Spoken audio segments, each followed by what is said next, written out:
Hey H&K fans, James here with another video for you. Now, it's no surprise, if you know me, that I'm a huge P7 series fan. And if you've been around the channel long enough, you've seen the very thorough P7 series video that I did a couple, 3 years ago. For those who haven't seen it, I'll link it below. I warn you though, it is not a brief, it is a long. You're going to need to pack a lunch and really kind of take the afternoon off to get through it, but it really continues to be really the definitive source for P7 series information. And one of the things that we cover in there are the really rare SD or sound dampened model pistols. And these are just a standard P7 series pistol that has a longer and threaded barrel for use with a suppressor, but they've been one of the most kind of desirable pistols for the H&K collectors, just because who doesn't want to suppress a pistol? And there's always some kind of clandestine James Bond appeal to having such a thing like that. The ones that are most common and kind of recognizable, if you can say common, are the P7M8SD SDs. There was a very limited run of those that were done in the 90s for a German special operations contract that was never fully realized. They sat at H&K Germany for over a decade until at some point it was made a decision to send those to the US for sale. But when they got to HK USA, they were hoarded up. They were either given out to VIPs or as retirement gifts to long-standing employees of the company. And the rest were allowed to be purchased by employees. Over the years, we have seen a few of those trickle out into private ownership. And I was lucky enough at one point in my life to own one myself, and the P7M13 SD is just a very cool gun. But as you might expect within the HK collector community, their values have just skyrocketed, and there came to a point in my life where I wanted something else. I wanted an MP7A1, and the sale of my P7M13 SD gave me that ability to purchase that. And in fact, I made such a profit off it, I kicked the remainder back to the H&K employee who had sold me the pistol in the first place. So, good little story. But one of the things that prevents you from probably seeing those actually being out there and shot, well, actually two things. One, the value of those rare pistols and people not wanting to damage their gun by shooting it, and the other one is they had a very unique thread pitch pattern to the barrel that was meant for a Euro specific thread pitch and a Euro specific suppressor that we just don't have here in the US. So unless you come up with some kind of adapter or you rethread the barrel, you're not going to be able to shoot it suppressed anyway, and that kind of takes away from the whole appeal of the pistol in the first place. There were other pistols as well that were suppressed, and I think if you're newer to H&K, this whole concept may not really seem to be that big a deal to you, because from the USP forward all the way to the VP9, excluding the P2000 for some reason, there's been at least one model in every one of those series that has been offered as a suppressed model to the commercial public. But that wasn't the case prior to the USP series. All those legacy pistols, if they offered a suppressed variant, an SD variant, it was only in very limited number. It was never really advertised in any kind of catalog per se for military and law enforcement. You just didn't see it very often, and it certainly wasn't offered for commercial sale, either as the complete pistol or just to be able to buy the barrel and then retrofit that in there. Over the years, I've seen pictures of a P7, original P7 SD. I'd seen pictures of the P9S SD, which later became the P9S Navy when the U.S. Navy SEALs adopted it in limited numbers. And actually, I was lucky enough to own one of those at one point in my life as well. And then finally, I had seen a P7M8SD. In fact, there's at least one or two photos in the H&K history book, but I had never seen one in the wild. And those of you who know me will also know that the P7M8 is really kind of my favorite of all the pistols. It's been my carry gun for 2.5 decades now. I just think the dimensions of it, the fit and feel, all of it, it's just the perfect P7 pistol for me. So it has always been a goal for me to be able to get a P7M8SD, and it's been a long run, but today is the day. So without further ado, why don't you grab yourselves a tasty beverage, follow me around the workbench, and we'll dive right in.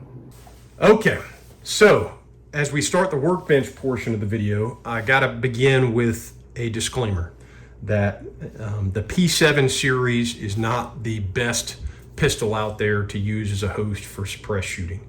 There are many others that would be more ideal, and that really relates to the gas retarded delay system that the P7 series uses. If you're not familiar with it, the way this works is as the weapon is fired and the bullet goes down the barrel, part of that expanding gas behind the bullet is diverted down through a gas port in the barrel into a gas cylinder beneath it.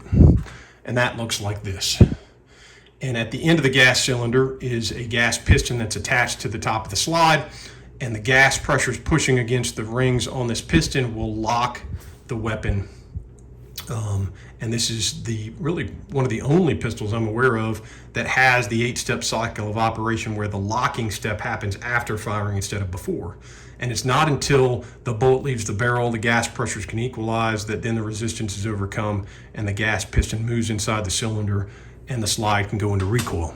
Because of that, and because of the hot carbon fouling that is blown back into the gun when you use a suppressor, you're going to get all of that in through the gas port, in the gas cylinder, on the gas piston, and really through all of the other tight tolerance components that are on a P7 series pistol. And what that means is, much like the MP5SD, it's going to get dirty quicker, and it's going to require more maintenance than an unsuppressed version would be, or more maintenance than, say, a USP tactical would, because the tolerances in those guns allow for more of that buildup, and it doesn't have the same delay system that the P7 series uses. So with all that said, it's still really cool. And if you have the opportunity to shoot it, I totally recommend it. You're just going to need to put more effort into your post-shooting maintenance, and it's going to require more detailed, like complete disassemble of all of the internal components in order to really get to those parts. The other thing I want to touch on are the barrels. As I mentioned previously, the P7 series SD models were never offered commercially, and you weren't able to just call up H&K and say, hey, I want to get a P7M8 SD barrel, and they would send it to you. And even if they did, these barrels are pressed in. You would need somebody like me with the tooling and experience to remove the original barrel and press in the new one, all that kind of stuff. But you may have seen a suppressed variant P7 model out there on Gunbroker for sale before, and most often that is some modification of the barrel, not an original factory one. The most common one that I've seen is what I call a weld and extension, and that's where somebody has a P7 series pistol, they send it off to a gunsmith who specializes in this thing, and what they will do is take another barrel, thread the end of it, cut it, and then they will weld that extension onto the end of the original barrel.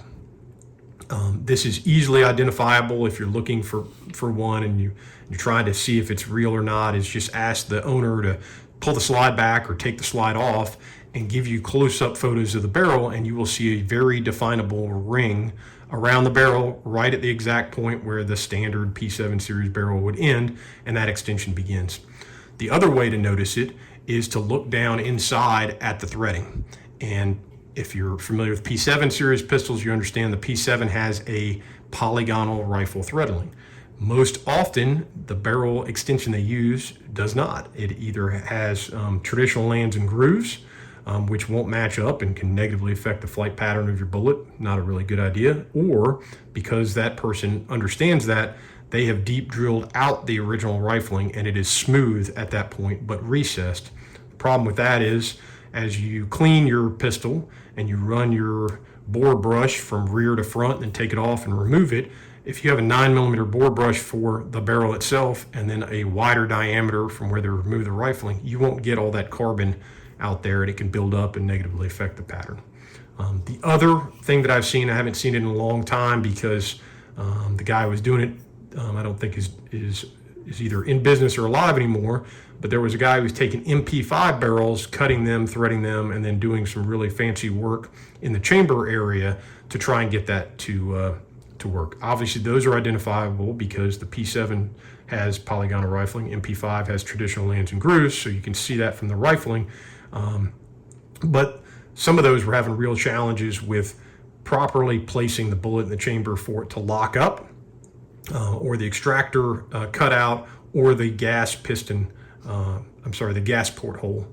But those are the most common. But this, what you see here today, is a real factory P7M8 SD barrel. And I know that the super serious H&K collectors are going to freak out the fact that, as I mentioned before, the standard threading that came on those barrels was this unique European thread pitch. Doesn't work with any of the suppressors here. I don't have one of those suppressors. I had this cut down, rethreaded to use the US pattern 1/2 by 28, so that I can attach any number of suppressors to the pistol. And specifically in this case, I thought the Tyrant S was a great option for it, just for its compact nature. So I think that really looks pretty awesome. The other unique feature, one of the other unique features on this weapon is, as you look at it, this one's completely unfired, absolutely mint.